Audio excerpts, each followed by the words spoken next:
Mi gente, you already know who it is. It's Danny Limelight. And I need all of you to subscribe to According to Woods podcast on Facebook, YouTube, and all other platforms.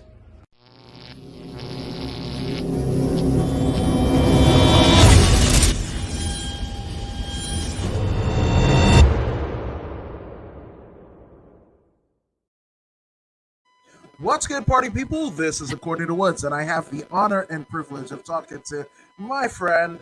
She is a Team Millennia newly minted purple belt. She is the one and only Taylor Mauldin. Taylor, what's going on? Nothing. I'm just actually, you know what? I just finished like 3 hours of training, so I cool down. Now I feel like an jerk face for like you literally blew out your lungs doing jiu-jitsu, and I am basically trying to get an hour podcast of you talking. So I'm a jerk. No, that's just like the kind of like the hustle. We train, and this is part of all of it. Oh, 1,000%. And especially, I mean, they're at Millennia, you know, you guys just open up. You guys are in Rancho Cucamonga. You guys just open up. There was a lot of, you know, Coach Batiste for doing privates. I had one of your teammates on, a couple of your teammates on, you know, one competing at Knuckle Mania this weekend. I think it's no, February 5th. Yeah. February 5th. So next weekend, as well as Christopher Hernandez. I mean, it's cool that you guys have opened back up and you guys can train inside again, because that wasn't the case for the better part of the year. Right. Definitely, I had to overcome that. So lots of outside running, being creative and coming up with a routine like outside of the gym, just like many people probably did. But yeah, that was crappy. And we're just like, you never know like how much you appreciate the gym until it's gone. Yeah. No, absolutely. You don't know what you got until it's gone, which, I mean, of course, you know, 2020 was a crazy year for everyone involved, whether it be financial, health-wise, relationship-wise. Everything was all in a tizzy, just blah, whatever, right? But how did you cope with the loss of jiu-jitsu? Especially, you know, you just got your purple belt. Like, to me, purple belt means one thing, and that's competing at Naga, because I grew up a fan of professional wrestling, right? And gold medal, silver medal, bronze medal, cool, bro. But I wanted to be a dang wrestler. So Naga, at your purple belt division, you get to compete for a belt. So, I mean, you're there, and the fact that you couldn't compete, that had to be kind of stir crazy.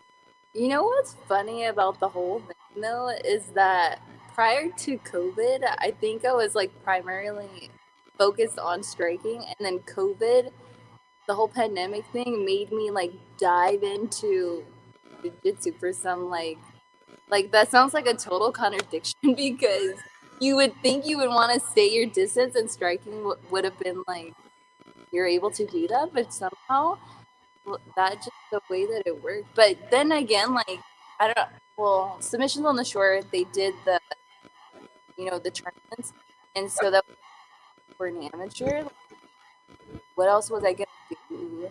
I only had one option, was like to compete. It was just like that's the only thing that was going on, because camo and everything else, like they're not doing that. But I don't know if you've seen that. Have you seen the backyard brawls going on? I've seen it. Somebody tagged me in it, and oh my god, why would you do that? So, you like, are you really want to compete though? Like guys that are hungry? I don't know. I don't think that I would. I don't know. I'm not going to do that. I think the jiu-jitsu route and what Submissions on the Shore is doing for everybody on that platform, like during these times too, like that, we really lucked out with that big. No, 100%. And I mean, you know, for those who don't know, here in California, we have CAMO, California Amateur Mixed Martial Arts Organization, and it's highlighted that in this very belt, the California. So this one is cool because this one is a bit of history. This actually is Brooke Mayo's first. She's the first ever bantamweight amateur women's champion here in California, Oh, and wow. won that at the Genesis site. Basically, Genesis was a show that was working with Chris Cyborg in promoting amateur fights, and there was a 125 and a 135-pound belt awarded that night. And this is the first 135-pound California State women's bantamweight championship right there. Nice. That's sick.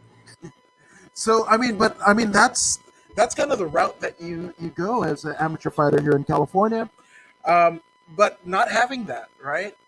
You had an awesome opportunity to do submission on the shore, which is absolutely cool. In fact, submission on the shore, as well as the Gym Crashers, right now are doing a Jiu-Jitsu Island in Galveston, Texas. So Right, that's yeah. going on right now.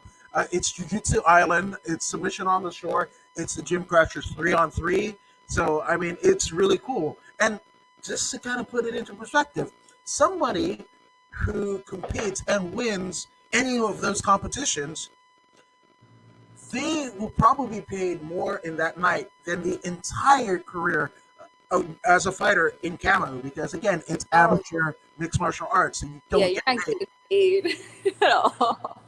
You know what's funny about that too? Like, do you know Peerless? And Yes. they had a big old tournament today, and I went to that. Like, I had 2 hours in between.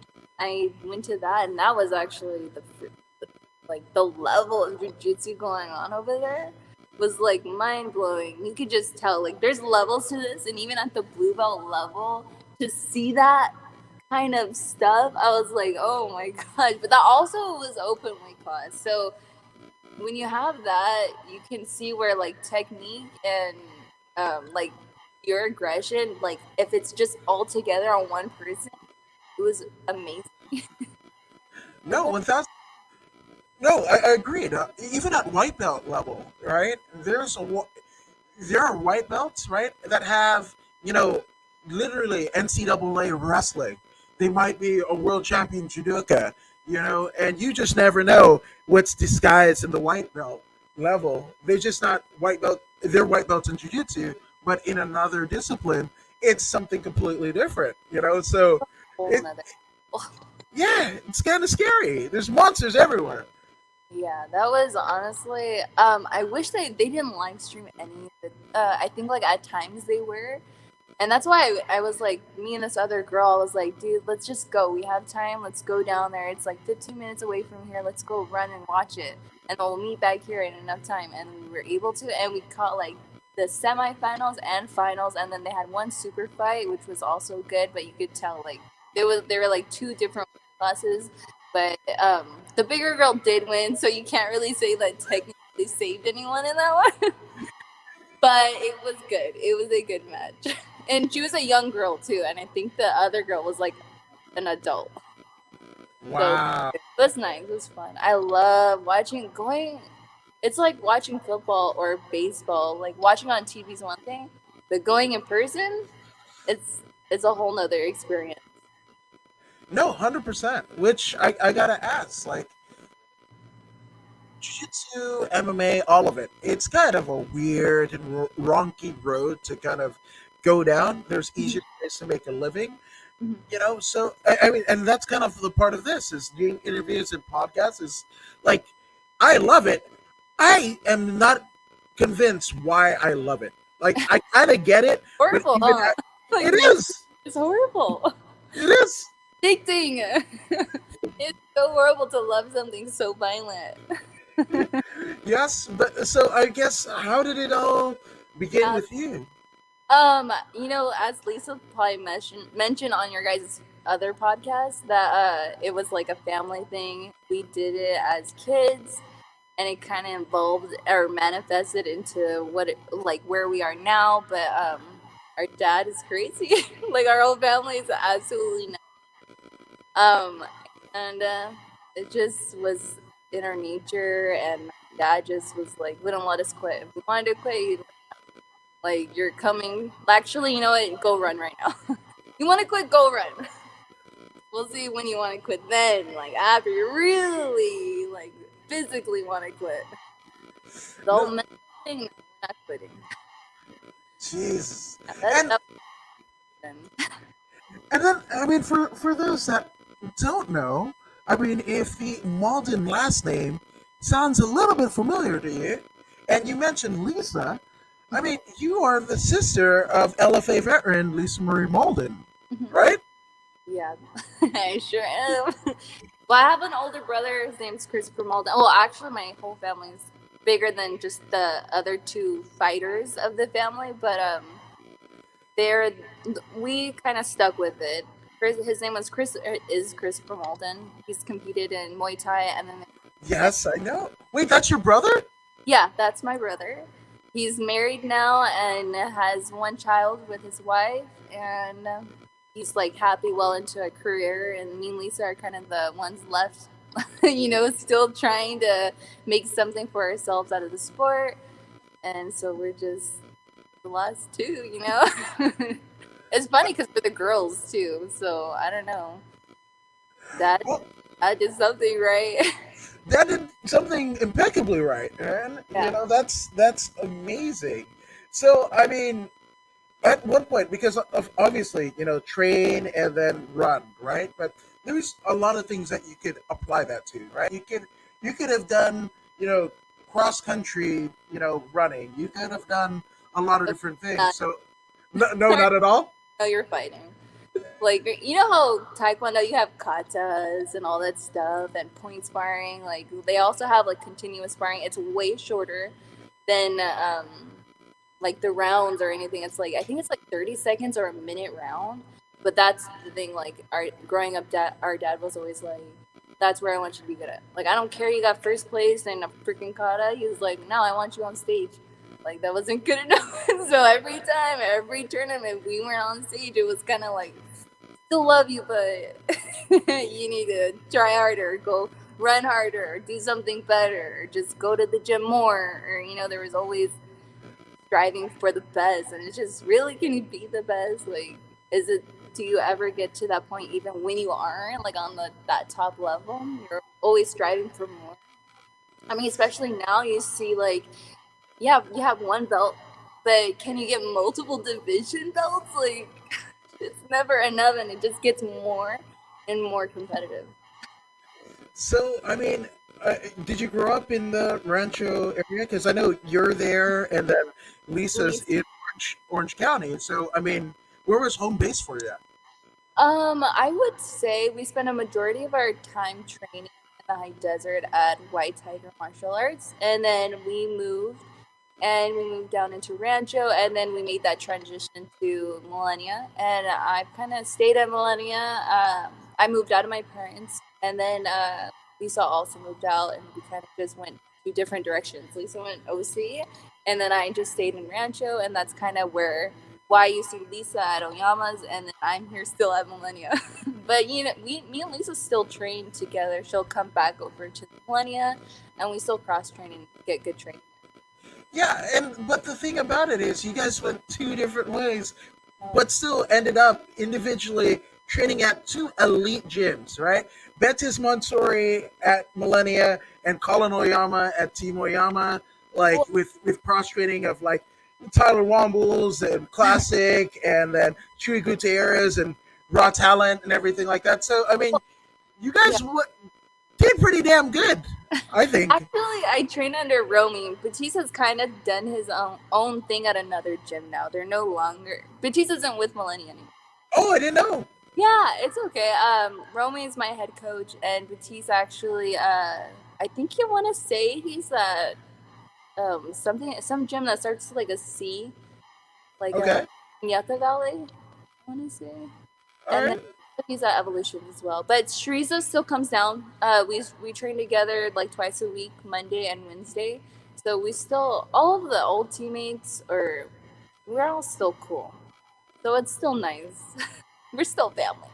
You gotta, it's a family affair, which I gotta imagine. I mean, you and your sister, like I grew up in an era of WWF, right? Where I had a younger sister, and the top kind of rivalry that went on was actually, I mean, two sons of catch wrestlers in Bret and Owen Hart, and that was the thing. That was like over the WWF title. It was Bret and Owen Hart, and the swarmy little brother tried to get Brett the champion and what have you. So I imagine in the Mauldin household, was there ever a point where like you guys kind of got that weird glimmer in your eye, and like, oh, maybe that last bit of, I don't know, stuffing at Thanksgiving or whatever, where you're like, want to go? Want to go?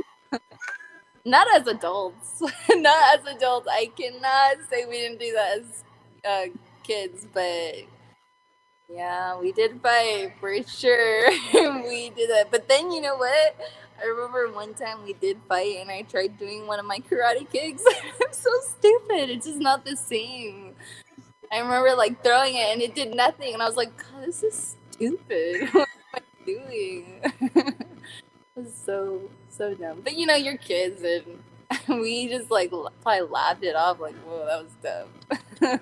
Well, I mean, theoretically speaking, I mean, I'm sure that kick looked pretty cool. Its its effectiveness. It sets up things like, in MMA. I don't know.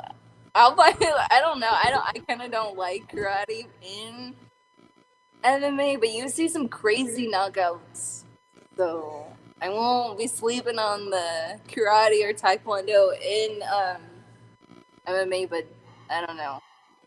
I've yet to kind of like mix that in.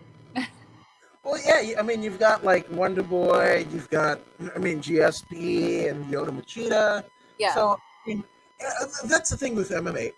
Everything kind of works except for the bullshit martial arts, like the finger touch and you fly 50 yards. That doesn't work, but I mean, everything else kind of does. It does. Yeah, it definitely does. It has its place. You see like crazy stuff you wouldn't be like, that's stupid, that's never gonna work, and then you see people landing it, I'm like, oh God. Yeah, those brutal knockouts too. It's not like, oh yeah, that was nice going back and forth. No, it's absolutely. No, 100%. Which, I mean, I gotta ask, right? So, Lisa's doing that. I mean, were you always kind of like jujitsu based, or did you, much like her, or you guys mirror each other in you guys both wanted to pursue your pursuit of MMA? So originally, it was Taekwondo, karate, and then we went into Muay Thai. We were like all into Muay Thai right around the same time. I think Lisa kind of dove into that a little more and competed a lot more in Muay Thai. And then I kind of just went wrestling and MMA more so than I did the Muay Thai, because at the time I was like, I dated like one of the like, his name was Ken LaCroix, and I dated some guy and it was whatever, but that's where I kind of like fell out of love with Muay Thai, and then I was like, you know what, I want to do like I want to wrestle, and I freaking like got obsessive about wrestling, and then wrestling translates so well to jiu-jitsu, and so that's kind of like, I was like, and too, like, about the whole Mauldin thing, I will say we're all very obsessive compulsive. we find something and like we just get really obsessive about it, and we'll just be the best at that. Like, it just like our dad just did that. You just like, just makes us literally psycho. Psycho obsessive. Like 3 hours of training, like that's good, that's decent, but like you could do more.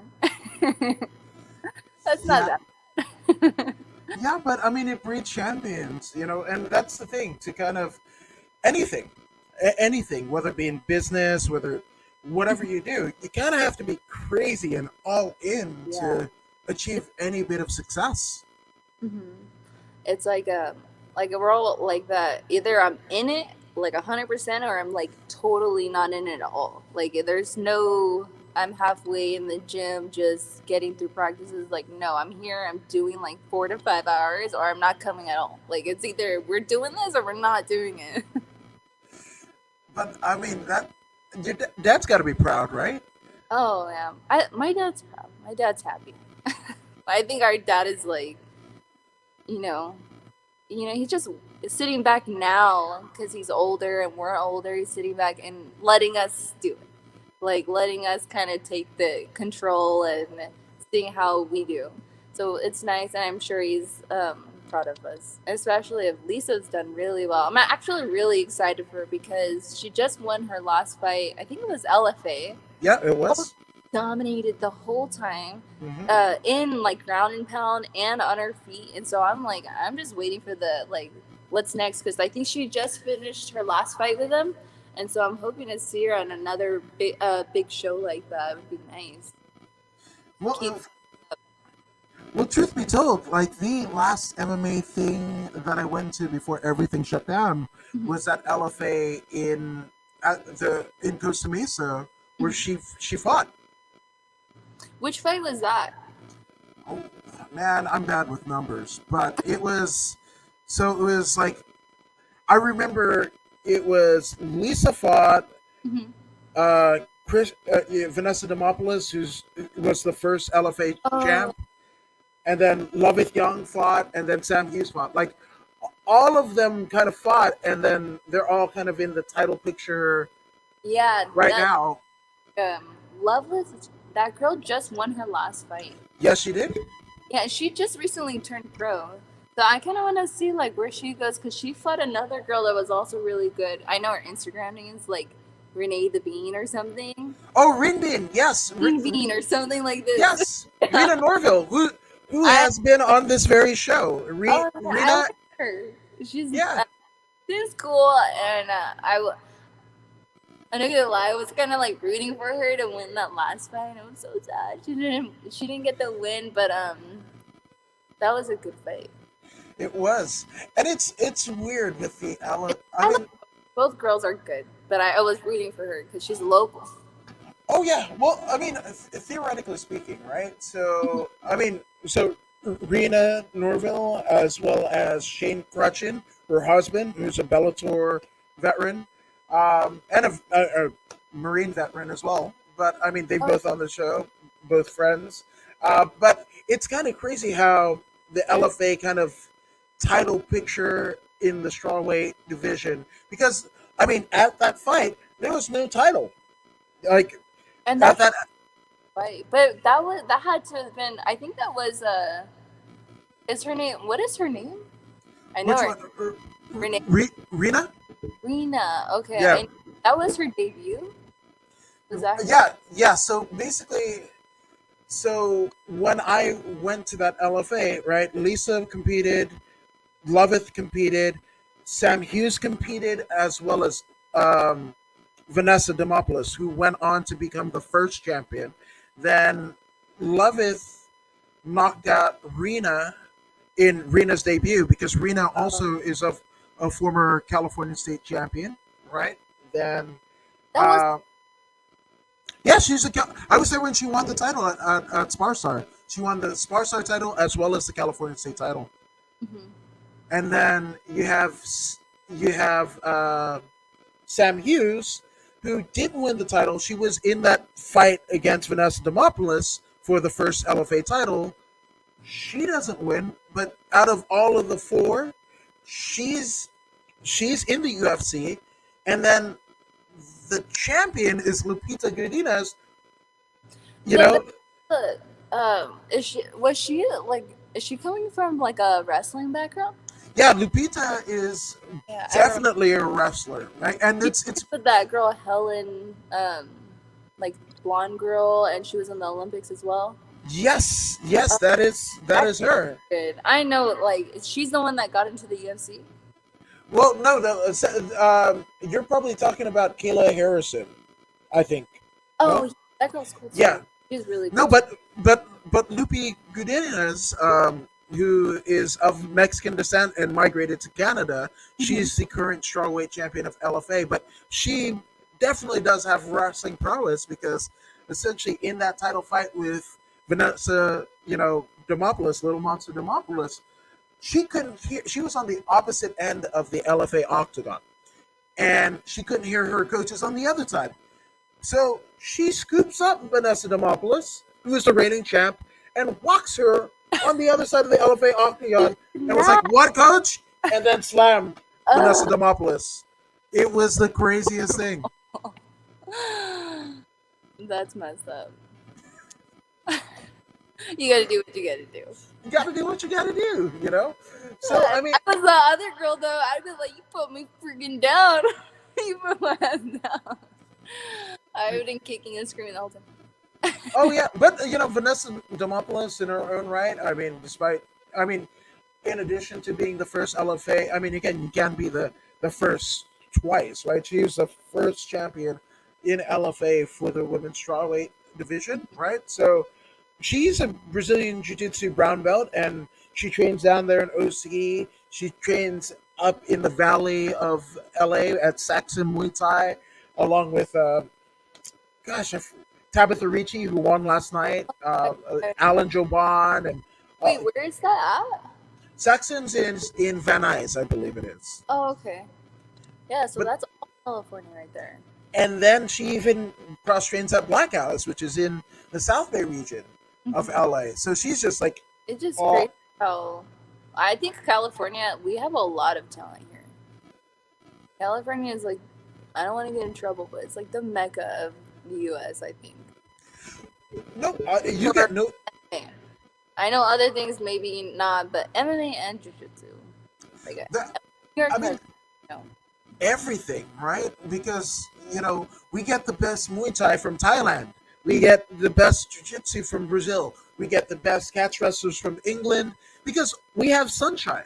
That's it. Like, it's not sunny right now. It's cold. It is cold as balls right now, but it's 60 degrees. It's freezing.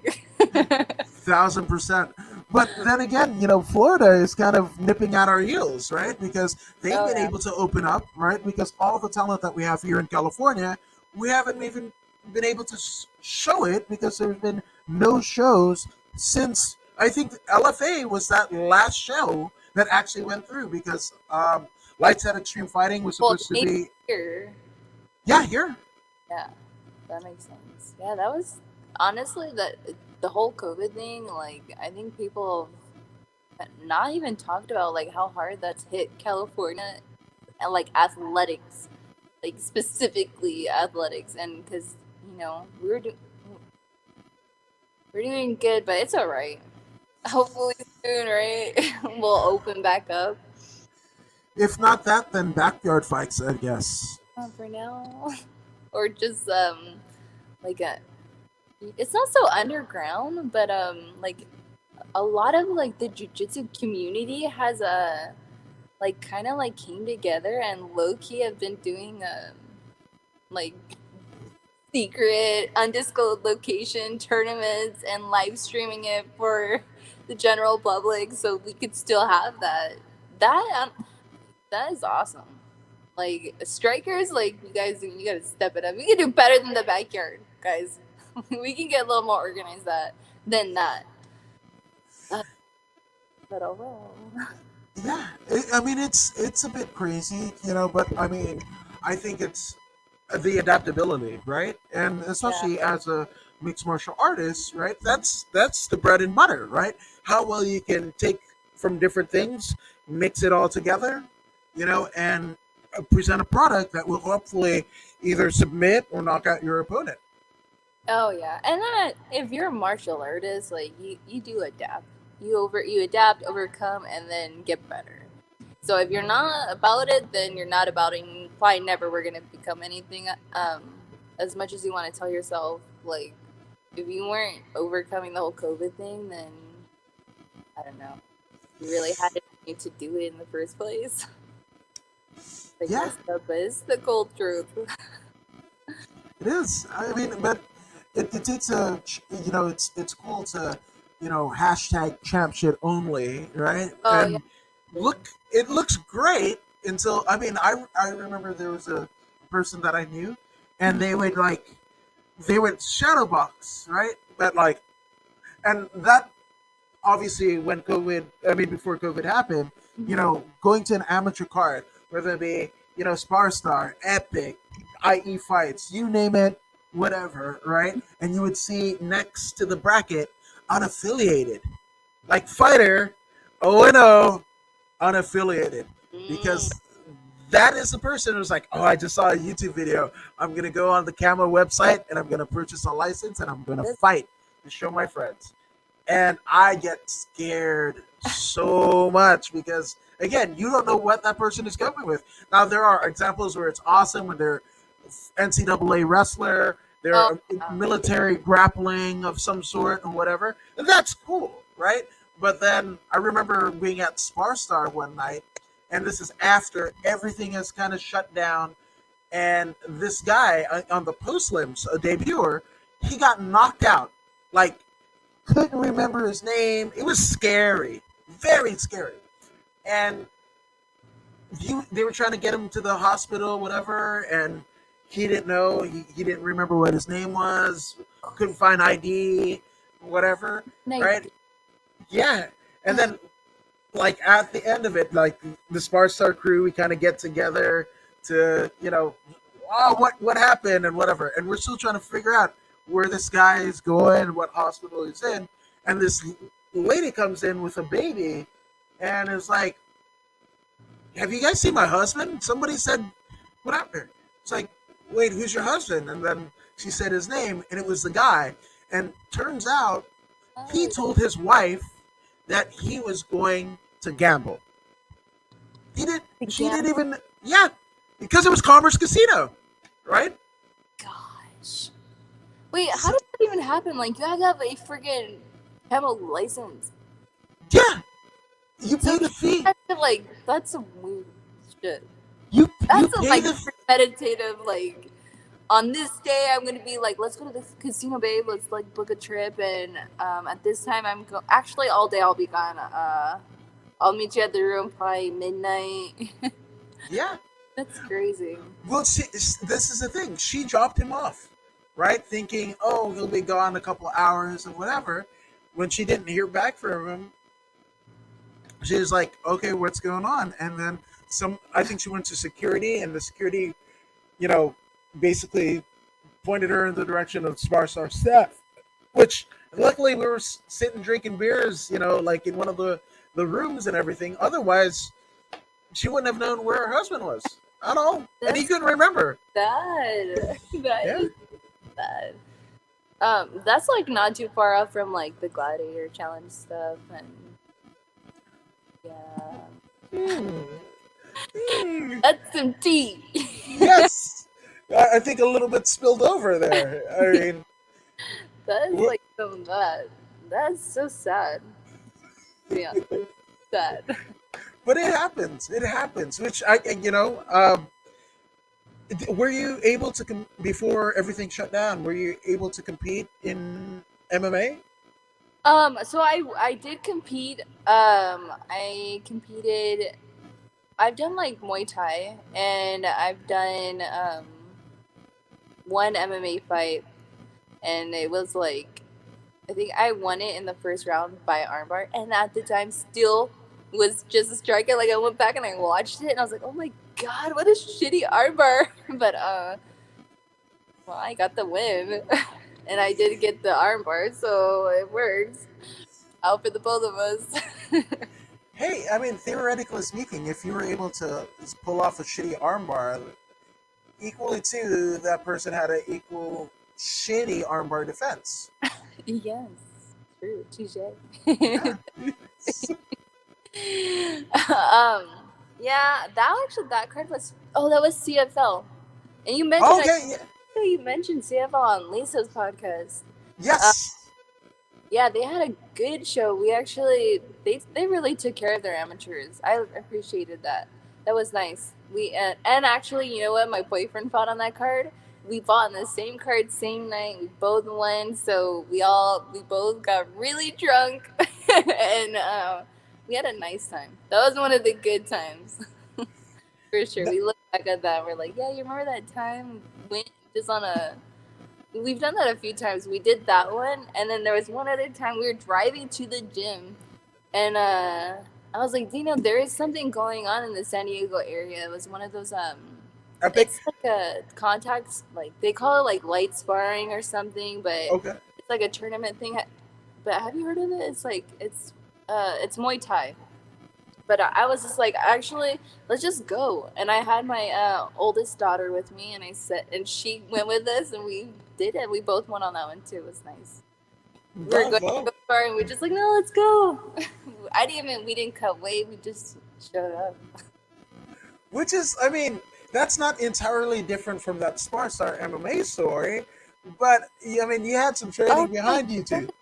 But we actually trained. So I don't know if that guy trained. Oh, he didn't. He didn't. It showed. It showed. Yeah, that's bad. That is. Yeah. Which, I mean, it's what was the biggest difference from, I mean, competing in Muay Thai to doing MMA? Okay, so I think Muay Thai, that's like you're in the pocket fighting. That's like we're fighting, and then MMA you can kind of create a little more distance, pepper, move around, work footwork, get in and get out. Muay Thai, like you're not playing footwork. Like that's not you have footwork, but you're not. It's not the same at all. But I would say that's the big difference. It's more you go, I go. Let's see who finishes last in Muay Thai, and that's how you win. So it's crazy to think, but in my career I've only covered one Muay Thai fight, one Muay Thai card, and that was Lion Fight at the LA Coliseum. And I mean, having not watched Muay Thai live, and I was right up. I mean, the press table was right up against the ring, and I like the first kick. The hair stood on end. Whatever, it was unnerving because again, you could commit to a kick and a punch and not have to worry about getting taken down. Yeah. And they hit so hard. That's what I kept on saying. I was like, they hit so hard. Elbows. Oh. It was horrible. But like, it's crazy because as an athlete, going to go fight and then being an athlete and going to go watch, I'm just like, oh my gosh, why do people like this? It's so horrible. Like, this is really sad. Like, this guy got knocked out and he's bleeding from his forehead. This is sad. And why is everybody happy about it? It's so horrible. But then doing it to somebody, like, that is worse. But I don't feel bad. It's like we're two consenting adults, and then it's so horrible.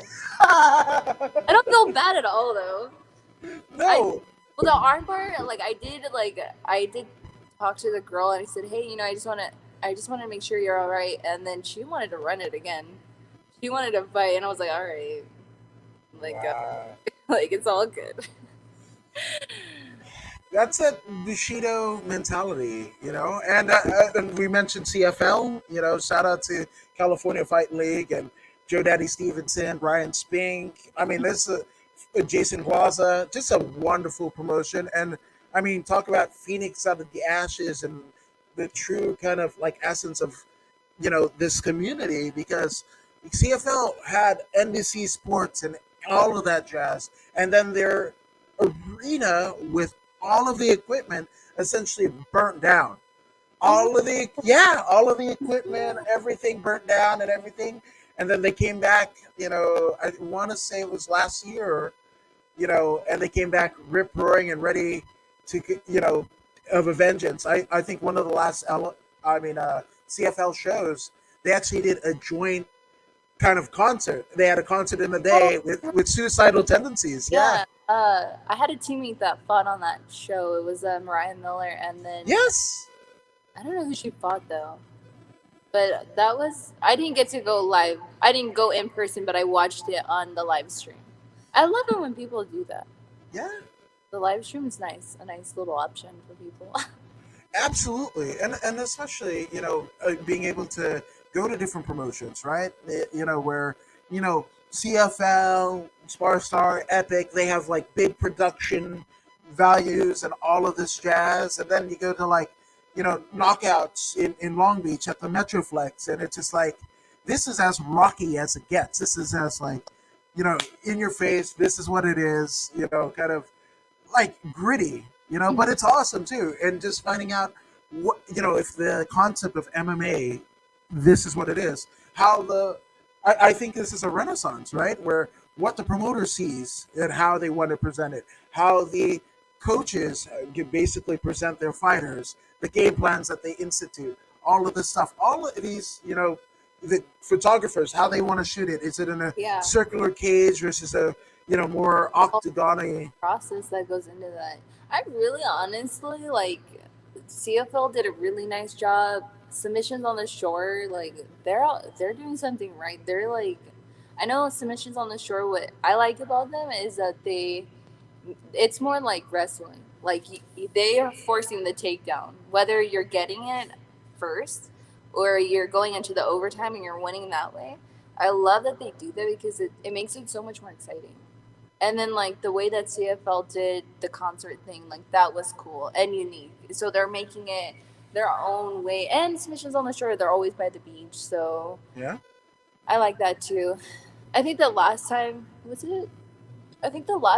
oh no, the one other time I went over there, because we're Rancho, so I think we went to San Pedro. So I weighed in, and then I just hung out like on the beach. Like for that time in between, like I went on a hike and then came back and we got the win. So it was a nice experience too. And even if you don't get the win, it's always about the experience. So that was cool. And see, that's and shout out to the San Pedro one, shout out to the Mission Valley one, shout out to the one that's actively going on now in Galveston, Texas. But I mean, I was able to go, obviously like right before COVID shut everything down, I think late February, where they actually had it on the Queen Mary, which is awesome. That was nice. I didn't compete on that one, but that was like their first one ever, right? Yeah, I believe so. Because February, March. Yeah. March we shut down. The world ended for 1 year and counting. And counting. It's counting. I mean, we're not at a full year yet, but I mean, it's creeping up. Oh, yeah, because March. Yeah. Because January, February, March. 3 more months. I mean, hopefully it won't be a year. All right, man. Yeah, there's a lot of stuff to unpack there. But, I mean, looking into, what 2020 was supposed to be and even like 2021, like what were some of your goals in terms of combat sports? Because obviously you were able in 2020 to compete on submission on the shore, but was there more to it? Did you want to compete more jiu-jitsu more? Did you want to fight more? What was the course? For any athlete, it's probably the same. Compete, turn pro. Like it's probably like the same for everyone. Because we have friends, we all were on the same page. But you know what? We still did it. We competed, whether it was in backyard brawls or you're stepping on during a pandemic, going to other gyms and competing people that you don't know if they freaking had COVID. We did it. And now actually we still turned pro. My whole team, like everybody that had that goal, we're all turning pro. Mariah Miller, Christopher Hernandez, we have Patrick Becker, myself, we're all doing it. COVID's not gonna stop us. We're out here, we're gonna do it. Because you don't know how long this is gonna take. And so why wait? No, absolutely. And that's another one of the many kind of things to kind of summarize COVID, right? And the fact that what we withstood over the last year, it's going to have reverberating kind of ripples, right? Because an amateur career is essentially where you kind of formulate your plan and where you want to go with your career, your fight style, and then to not have that, and you have to go pro out of necessity, because if not, there's no amateur shows going on ever, right? I mean, we're looking at the comedies. That's right away. They were like, "Oh, we're in a pandemic. No, we're not doing that," because I'm sure people don't want to take the risk of like getting sued and going down that rabbit hole of what be like. So that really just nipped that right in the bud. No one was messing around with that. No one's taking that kind of risk other than the back street ones. backyard. Oh my god.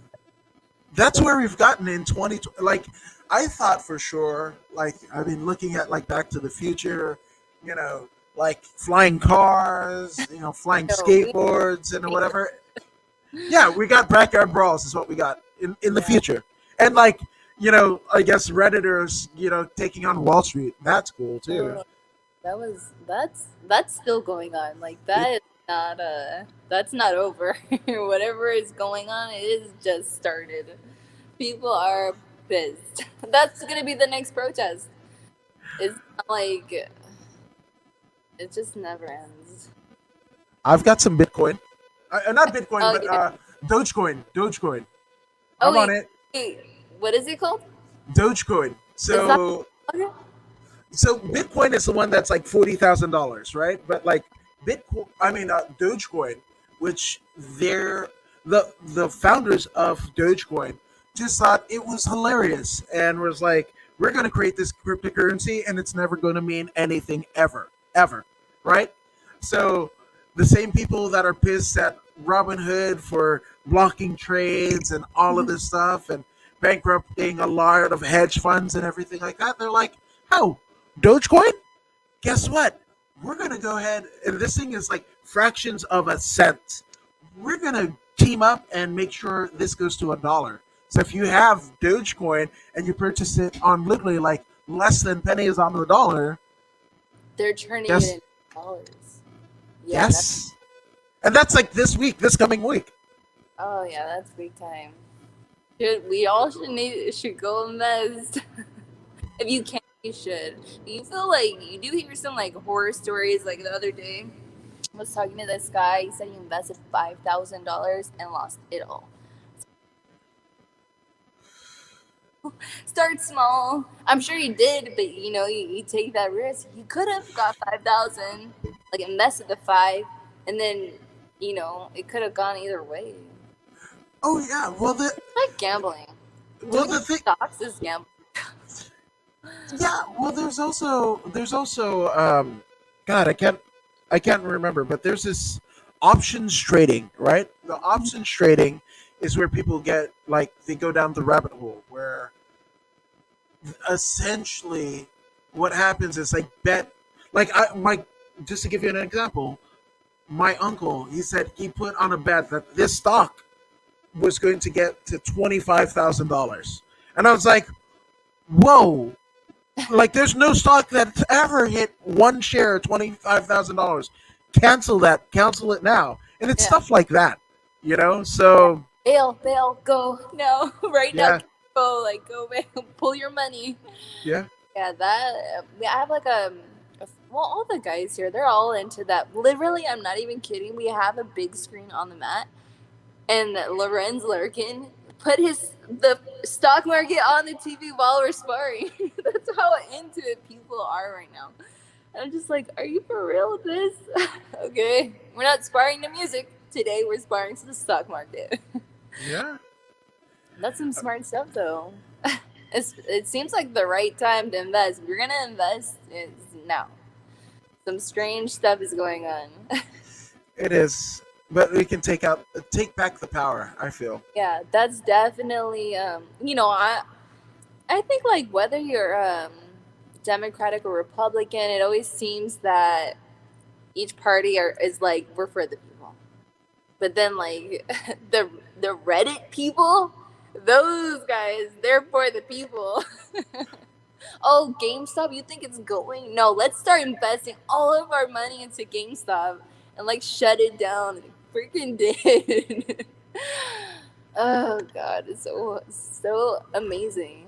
Like, has that even ever happened before? Is this the first time ever? First time ever. Like, what a freaking crazy time to be alive. There have been so many things within the last calendar year where we're like, oh, that's like, I will never forget that. Yeah. And it's like every week there's something new that has never happened before. Yeah. So, I mean, it's been like tough, but then it's like, you know what? I feel like it's getting better. We're seeing the light at the end of the tunnel, and we're coming out on the better end. Like, it's all right. But then you never want to say that too soon because you don't want to have another 2020. That was literally like, and no, I don't think anyone saw that coming. No. Well, I mean, the thing is, like, you never say, it can't get any worse. But I will say I have been obsessed with tiny houses, and that might be the way to go, is what I'm saying. Yeah, tiny houses are cute. I was going to rent one, but not to live. To live, I don't know. Yeah, I don't know. live in a tiny house right now. I live in a 500 square foot apartment. And I'm like, that is a tiny house. I remember just moving into that apartment. They were like, "Oh yeah, it's 500 square feet. We're in a pandemic. We cannot go visit the apartment. Okay, so you get the video tour, and on video and in person is totally different. The mat that we have at the gym is 2,000 square feet, and I was like, "What is 2,000 square feet?" So my apartment is 500 square feet. So that's like a quarter of the mat. Yeah, a quarter. And I was like, oh my God, I'm moving into a 500 square feet apartment, but it's a down the street from the gym. So that's why we did it. It takes me, because I work at the gym as well, it takes me 8 minutes to get to the gym. Like, and I'm just driving slow. I don't ever have to rush. I'm always on time or early. Like, I love it. It's not a bad deal. I think you guys got it figured out.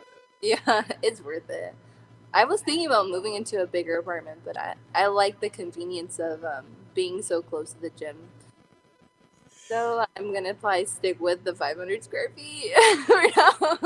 Yeah, but also, in times of weirdness, right? Like, you can't really hedge your bets on anything, right? Like, you want to expand. Imagine people that were like on their tax refund. They were like, I'm going to get a car in 2020, and then now they're upside down and the credit and all that jazz. And yeah, thank goodness for it being a pandemic though, and working in the gym. I think like the gym, they all like took care of us, and people took care of us. People didn't like cancel their memberships. They all kind of were like, we're gonna take care of you guys. We're gonna make sure that you're gonna be all right. And that was, and like, you get some people and they didn't get the better end of COVID, but then like we saw like random acts of kindness from people that just wanting to come in and help, and seeing like the community, the MMA community, jiu-jitsu community, like everybody coming through like that. That was so awesome. Like that was like, yeah, we're in a crappy situation, but to see everybody pull for one another, that was cool. No, 100%, and it's in times like that where you kind of like, we are small parts of a really large community, Mm-hmm. Big time. It was scary. Scary to think like, what do you mean there's a pandemic? And don't you feel like at first like COVID was like, I was scared, and I talked to people and like, remember like the stuff we were doing because we thought it was so major. I was getting our groceries delivered to the house, wiping everything down, then taking it in the house. Now I don't even do that. Like, I was thinking like, all right, I probably stayed home like a month, like taking it serious, if that. And then I told my boyfriend, I'm like, dude, like if I'm gonna die, I might get COVID anyways, but if I'm gonna freaking die, then I'm gonna do it living my life. I'm not gonna sit in my house, like not not living. So and that's what I told him and our girls. We made it. We were fine. And like the people who have died. Yeah, I mean, try not to die. That Yeah. That's not just in fight. That's in life too. Don't die. Yeah. My parents weren't too happy about that. They were like, you're not coming over for a little bit. You're in the gym? No, I'm not coming over. Like, okay. Well, it's funny how it kind of turned where, your dad was like, this, like, and he's like, whoa. Whoa, but hold on, I'm older. don't come over, look at me through the window. Christmas was weird. We spent Christmas in the courtyards just because we couldn't go inside. Yeah. They actually got COVID, and that's why we couldn't go inside. I'm like, you guys got COVID anyways. Wow. So Same thing with my wife. I mean, my wife literally didn't step out of the house for 8 months, and then she got a job working remotely, and like she got the job on Monday, right? And then on Thursday or Wednesday, they got an email like we need somebody to do an errand to come to the site, right? So we went on she mulled over it like all Thursday, and then Friday we went, and I went with her and everything, and it was only like 15 minutes away. We had to deliver some stuff, and like the following Tuesday, she gets a call from one of the admins and is like, did you have interactions with this person? Because they just tested positive for COVID. We need you to go get tested. So I was with her, so I got tested too. I got tested like 6 times. She is the one that unfortunately got COVID. So yeah, one time out, just one. Just one time out. See, that's what I was like, and like I know this is like a touchy subject, but like we're in the gym, like, and do you work out a lot? I try to. And I try to. Oh, Yeah. So then it's like, I don't know, because there's like like at this point, I have to train, and so I have my training partners. We have not got COVID, dude, and so for us not getting COVID, like, it's just weird. It's just like it's literally like gamble. It's like it's not even a numbers game. It's just like luck. Like, what is the luck of you getting COVID? Because you didn't get COVID and your wife got COVID. You guys like sleep together.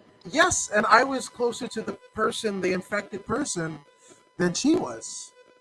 Yeah. Like she was already like half in the car. And she got it. Yeah. Must have like, did he hand her something or like? No. A piece of paper, but there was a point that person actually pulled down their mask and was like, "Thank you." Right? She was already in the car. I turned back around. So it was like, yeah. Well, there's like still 10 feet of distance. I was like in horror that she did it, but my wife was already in the car, and I was like, so yeah, I don't understand. I know I still don't think we know enough about it. No, absolutely. That's why at first I was like, hey, I wanted to implement what I felt about it to other people. Now it's just like, do you, boo-boo? Because like nobody knows. Like I'm not gonna fault you or delete you from social media or block you or whatever the hell because you feel a certain way. You have to do what you have to do for you and your family. I have to do what I have to do for me and my family. Those two things might not converge. That still doesn't mean we can't be friends. Yeah. Same thing. I don't think I've lost. Well, I haven't checked, but I don't really post political things. I'm just kind of like on the sidelines listening. I'm really at this point, the dust is just settling, and everything just laughing. Like it's just we all just laugh about it now. I cannot say everybody is laughing. There are people that are still really pissed off, and then I kind of like, I don't know, dude. I'm just training. Like I'm just here working out, living my life. Yeah. Being happy with what I got. Like I'm just glad to be at the gym. No, you gotta. Which I gotta ask you. Obviously, there's a litany of people that have helped you, not just as a fighter, but personally. Let's get some shout outs out of the way. Yeah, of course. Shout out Millennia MMA. They're my team. All my training partners, you for having me here, and my parents. Yeah, Iridium, my sports agency, and I'm excited to see what the MMA holds for me, and I'm even more excited to be able to do things like this. So we'll see. Hopefully you guys will see me on a bigger screen, not a computer screen or a phone, but on a TV. Hey, I mean, theoretically speaking, if you watch this on your YouTube app on your smart TV, technically you're on TV. Yeah, technically, but I want to be like pay-per-view TV. That's the goal. Yeah. Pay-per-view TV would be nice. Yeah, absolutely. And then I think a good hearty shout out goes to the family, right? Like Yeah, family, all mom's dad. Yeah, mom and dad, sister, brothers, all of it. That never started. I probably would not be here at all. So big time dad all the way. He's my biggest mentor, biggest coach ever, and still to this day. Yeah. shout out to Mr. Mauldin, and then also you get the your own little brood there. Yeah, passing on the lineage to the girls. I think honestly, the girls were coming out. We're gonna do this. We're probably gonna run it here pretty soon. Even though like I do think we're still like growing in the sport of MMA, girl fights are and MMA, Muay Thai, or Jiu Jitsu. We're kind of like I'm always excited to watch a good girl fight. Yeah, no matter what's on the card, amateur, pro, or what have you, if you have a female contest in whatever card that is, chances are when people are leaving to their cars and everything, the fight that they're talking about is usually the girl fight. I don't expect this kind of violence from women. I don't think. I don't think people expect that. So it's probably like, did you see that girl like elbowed her in the face, cut her open? Yeah. Yeah. So, last but very not least, Taylor, for those who want to follow your career as you ascend to bigger stages, where can they find you on social media? They can find me at Taylor Mauldin. Well, at Taylor_Mauldin 93. I should have put that up there, but I didn't. I noticed you did. I saw it done, so I was like, I'll do what that person did and hopefully get more followers. I don't know. Yeah. That's 2021 goal. Yeah, man. And that is on Instagram. So, again, check her out. Thank you guys for joining us here at According to Woods. Thank you, Taylor, for joining us. This is amazing. And if you haven't already done so, go ahead and like, share, and subscribe to the According to Woods podcast on YouTube, Facebook, and Twitch. Yes, we're on Twitch. But just don't take my word for it. Here's Pro Wrestler Zeta Zhang. Hey, this is Zeta Zhang. Make sure you subscribe to According to Woods YouTube.